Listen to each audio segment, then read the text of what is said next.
Here's a shampoo and it has a pump here on the top. How to use it? Because, as you can see, you cannot push it down.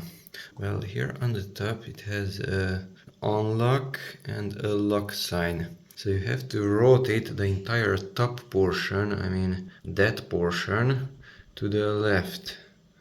But first of all, make sure this lower portion is fixed. So tighten that one, rotate it to the right, and now you can unlock it.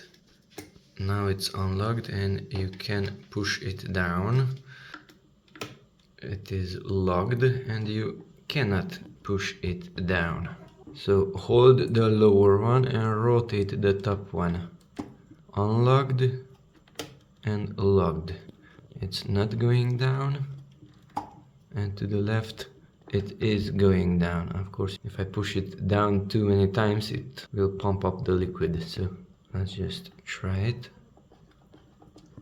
Come on, it's full of air because it was removed.